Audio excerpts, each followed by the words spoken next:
Olá, internauta que acompanha o Juro Serra e você, telespectador que está ligado na programação da TVI Petrópolis, sejam muito bem-vindos. Está entrando no ar o especial sobre os 10 anos da maior tragédia climática da região serrana do estado do Rio de Janeiro. Um trabalho que revisita a região mais atingida pela enxurrada ocorrida na madrugada de 11 de janeiro de 2011. Uma data que jamais vai sair da mente de quem passou por medo, preocupação, dor e desespero. Foram centenas de mortos e muitos desaparecidos. Gente que deixou saudades para mães, pais, amigos. Alguns que nunca mais foram vistos. Relatos de fé e devoção, a esperança de sobreviver. Isso e muito mais agora no especial de 10 anos da tragédia climática da região serrana do estado do Rio.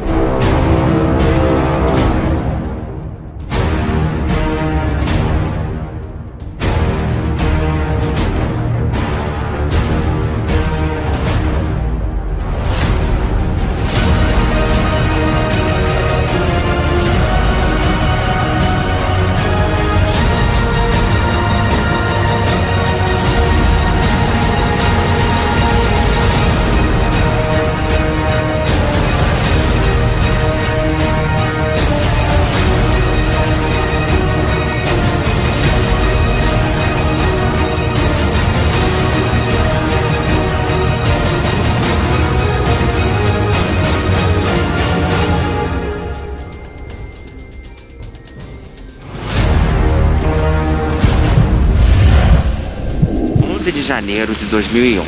Qual é a primeira coisa que vem na sua cabeça quando eu te falo sobre esse acontecimento? Nossa, é uma tristeza muito grande, né? Porque na época eu estava grávida de 3 meses, já com 2 filhos, um de 6 e uma menina de 10, né? E de repente eu acordo com água entrando por debaixo da porta da minha cozinha. Ficamos aguardando uns momentos, porque até então pra gente aquilo tudo ia passar. Foi quando eu abri a janela do quarto e me deparei com o quintal todo alagado e eu já pulei a janela com meu filho, meu marido com a minha filha, depois retornou para buscar meus avós. Então assim, foi tudo muito rápido, muito rápido. Era meia-noite, aí minha prima que mora no Vale do Cuiabá, que é agente de saúde, me ligou. Falei assim, olha Renata, vê aí, vigia que tá descendo muita água, já vai subindo as coisas. E aí automaticamente a gente começou a subir, né? Só que infelizmente não deu tempo, minha casa ficou submersa, então assim, molhou tudo, não adiantou nada ter subido nada.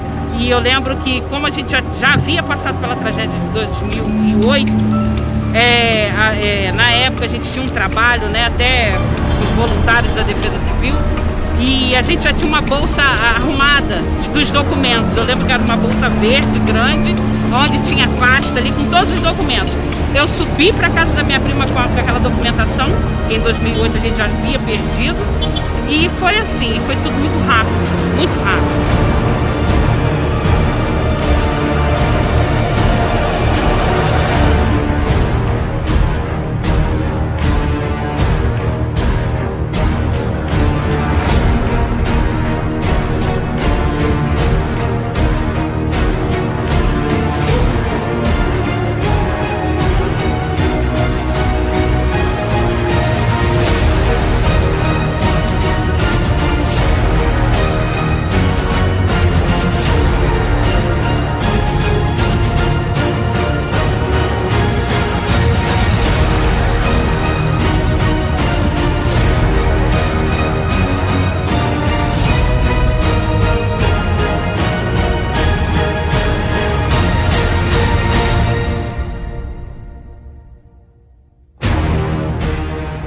Como diz o ditado, gato escaldado tem medo de água fria. A gente não tinha, porque até então a gente nunca tinha passado por isso, né? Mas a gente conseguiu sair todo mundo, né? Ficamos 9 pessoas em cima de um pé de jabuticaba. É uma noite assim muito difícil. Para mim, aquilo foi um pesadelo que a gente não consegue esquecer. Foi assim, foi tudo muito rápido, muito rápido.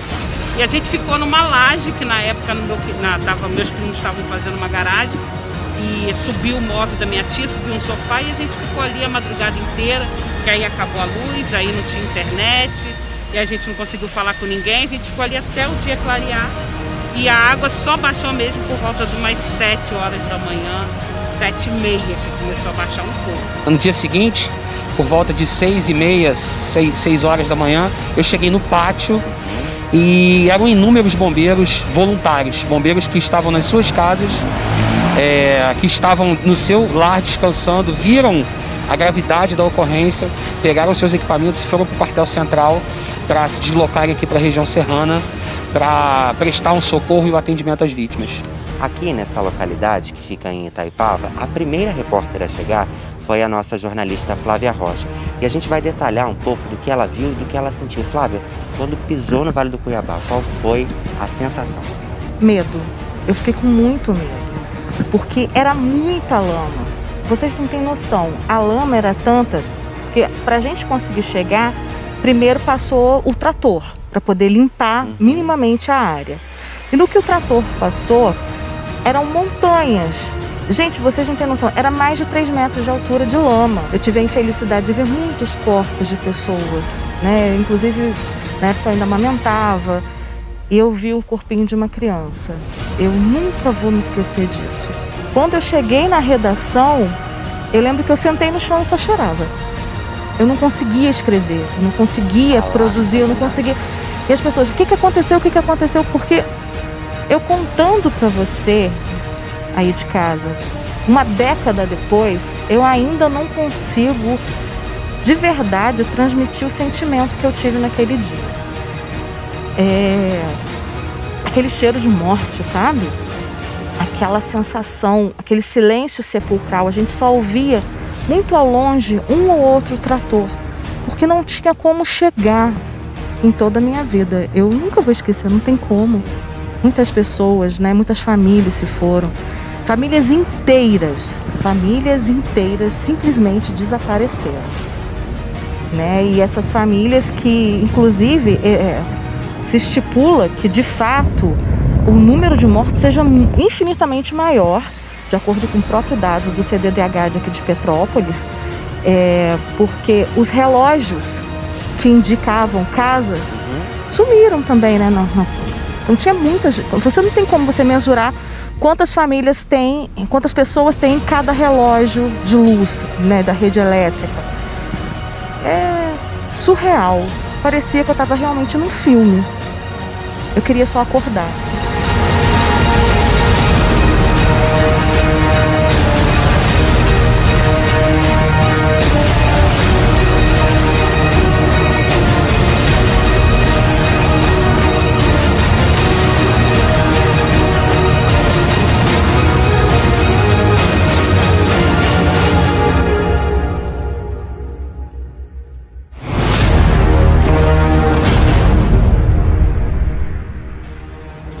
Nesse tempo que a gente ficou na laje, a gente viu de tudo passar.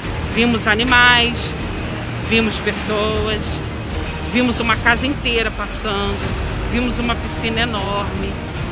Então, assim, não tem como não lembrar daquele passou um filme na cabeça. Passa. Eu falo que todo ano, quando vai chegando essa época, aquele flash volta, né? Como se despertasse um flash.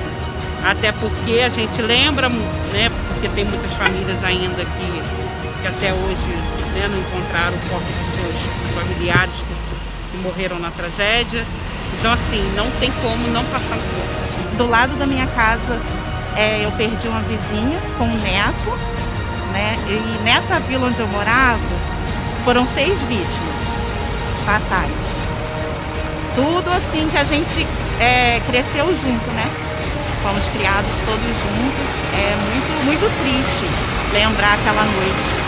A gente escutou muito grito, muito pedido de socorro, né? Passando de tudo que você imaginava, carro, tronco, cavalo, né? Mas você não podia fazer nada, né? Você não tinha como, naquele momento, porque você não via ninguém, só via passando, gritando, né? Salvar alguém. Na verdade, até depois que do acontecido, eu e meu cunhado conseguimos até resgatar 3 pessoas que estavam aqui no colégio, agarrados nas árvores. Nós fomos lá e ajudamos. Quando chove, quem vive por aqui sente medo. É gente que nem consegue dormir. E como sempre, o nível do rio sobe, são registrados alagamentos, inundações, além de muita lama. As pessoas clamam por atenção. E outras só querem a dignidade da casa própria.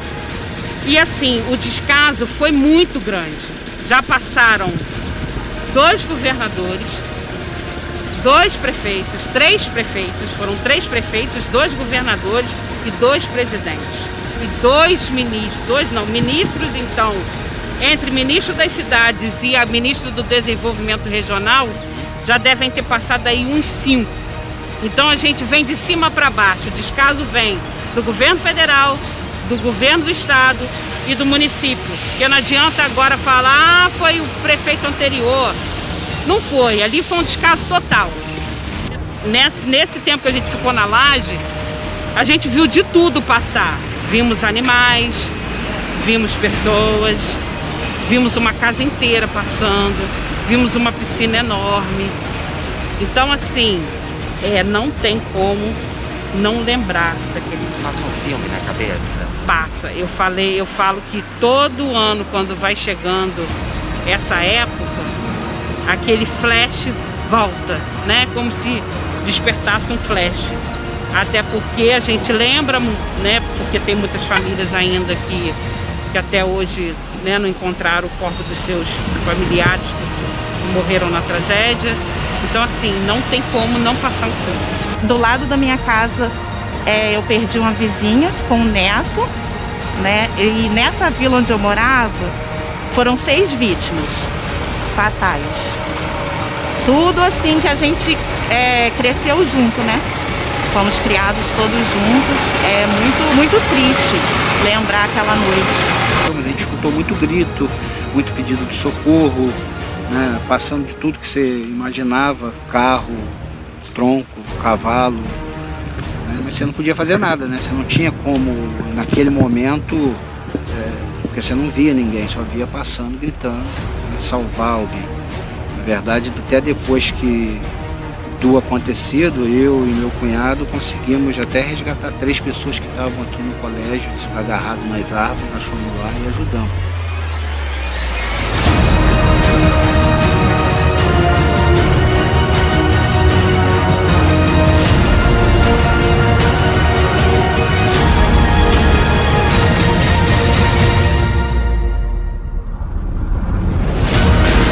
E assim, o descaso foi muito grande. Já passaram 2 governadores, 2 prefeitos, 3 prefeitos, foram 3 prefeitos, 2 governadores e 2 presidentes. E 2 ministros, então, entre ministro das cidades e a ministro do Desenvolvimento Regional, já devem ter passado aí uns 5. Então a gente vem de cima para baixo, o descaso vem do governo federal, do governo do estado e do município. Porque não adianta agora falar, foi o prefeito anterior. Não foi, ali foi um descaso total. Então, a minha principal frustração é saber que eu nasci, cresci, né? E que na época foram construídas 74 casas e eu fiquei de fora. Só que logo depois veio a esperança, né, do Vicenço Rivetti, dos apartamentos. Só que, infelizmente, mais uma vez, meu sonho foi frustrado. Né? Quando eu recebo a chave, vou olhar o apartamento e já me deparo com um apartamento cheio de problemas, né? Mas até então seria tudo reformado, resolvido, né? E isso no dia 18 de novembro. 10 dias depois eu volto para poder limpar o apartamento, começar a organizar minha mudança e me deparo com uma situação pior. Um apartamento todo infiltrado, todo alagado, né, com os ralos entupidos. E fica uma decepção muito grande, porque você sonha, você começa a idealizar, né, onde você vai pôr suas coisas né? A gente já estava com planos de compras de imóveis, de tudo, e mais uma vez a gente vai ter que esperar, aguardar, né? Para ver o que vão resolver. O Vale do Cuiabá e Teresópolis ficou de responsabilidade do INEA. E se você for no Vale do Cuiabá hoje, você vai ver terrenos que as casas não foram demolidas ou que ainda tem entulhos de casas de 3 metros no terreno dessas pessoas que ainda aguardam uma indenização. Então, assim, na época nós fomos ao INEA e várias pessoas com papel na mão pedindo indenização, porque teve gente que não aceitou a unidade habitacional e é uma luta ainda até hoje. Conjuntos habitacionais que foram entregues, governo federal, né, que é o Minha Casa Minha Vida, o Vicente Ivete, a posse, um somando forças. O conjunto da posse vai fazer 10 anos e não foi concluído. Ainda faltam 2 blocos. 24 famílias aguardam o bloco 8 e 11.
Em meio a tanto desespero, verdadeiros milagres ocorreram por aqui.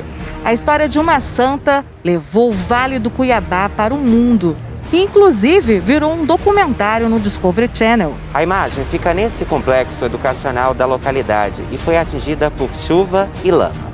E mesmo sem estar presa a base alguma, a imagem sequer se moveu. Isso gerou uma série de testemunhos, milagres e devotos que estão espalhados por toda a região. A gente fez tudo que podia e eu me lembro até hoje que quando acabou tudo que a gente podia fazer, a gente falou, agora só nos resta rezar e pedir a Deus que nos salve e a intercessão de Nossa Senhora. E assim a gente foi fazendo. A gente ficou 9 pessoas em cima de um pé de jabuticaba.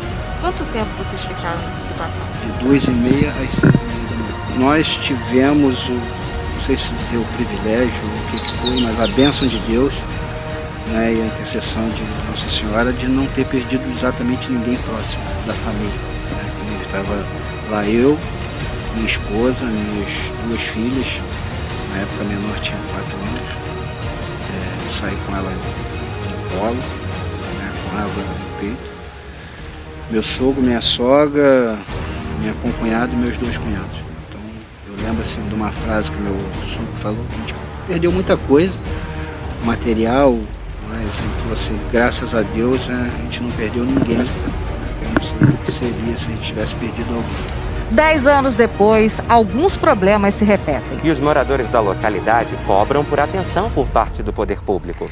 É como se tentasse anular o que se passou. E quem tanto sofreu ainda precisa que todas as medidas sejam tomadas. A primeira mudança é entender que o ideal seria retirar todas as pessoas da área de risco, mas pelo volume a quantidade de pessoas nessa localidade, você não consegue fazer isso imediatamente. Então, assim como outros países, por exemplo, o Japão tem sistemas similares para tsunami, o Chile para vulcão, e Indonésia também para tsunami. Então, ao entender que você tem que preparar as pessoas nas regiões de risco para que em momentos de emergência elas se desloquem das suas residências para um ponto seguro, essa estratégia é adotada em vários locais. Então, Assim como no Japão você tem o tsunami, assim como no Chile você tem vulcão, no Rio de Janeiro, especificamente em Petrópolis, você tem as chuvas fortes, né? Então, nesse momento, a população ela tem que ser treinada e capacitada para, no momento de emergência, ela deixar a sua residência e se deslocar para um ponto de apoio, porque o seu bem maior é a vida. Eu sei que solucionar o problema não vai, porque é muito difícil. Porque todo ano, infelizmente, Petrópolis sofre com algum tipo de tragédia natural, né? Moramos numa região serrana, enfim, todo mundo sabe disso. E a gente espera que realmente os políticos da nossa cidade também se comprometam. Não prometam, se comprometam com essa bandeira. Porque a gente sabe que terreno aqui em Petrópolis é muito caro. A gente sabe que os terrenos não dá para construir casa e às vezes é apartamentos, os apartamentos são muito pequenos. Mas isso a gente sabe que dá para resolver, dá para conversar. A gente espera, depois de 10 anos, que alguém se comprometa com essa bandeira. Porque falta comprometimento. A gente vê que não é só Petrópolis, é no país todo. Quando fala de moradia e habitação, há uma falta de comprometimento. E principalmente com a região serrana, que sofre todo ano com calamidade, eu acho que é um descaso ainda muito maior. Então a gente espera coisas boas. E aqui não depende nem de tanta coisa, né? Se a gente tivesse uma rua mais limpa, né? Olha, por causa da lixeira, né? Lixeiras mais adequadas, iluminação pública melhor. A gente tem várias pessoas aqui que caminham durante o dia, que poderiam caminhar durante a noite, por exemplo. Eu posso, porque eu sou homem, mas minha esposa caminhar não pode, porque tem lugares que não tem iluminação, né? E aqui hoje a gente não tem, diante de tantos terrenos que foram largados, não vou dizer assim largados, que a prefeitura pode comprar, a gente não tem uma praça que a gente possa levar um neto, um filho para brincar. As crianças daqui, a minha filha, por exemplo, gosta de andar de skate, ela tem que sair daqui para o parque de exposição para andar de skate. E na rua não dá, né? Hoje tem mais movimento, mas não tem nada. Foram assim 9 anos de muita expectativa. Quando você dá aquela respirada, você tem a decepção que eu tive. É muito difícil mesmo. Eu hoje em dia falo pra você, nem lágrimas mais pra chorar eu não tenho. Não tenho, porque acho que tudo que eu tinha, agora só me resta a esperança de um dia poder estar dentro da minha casa.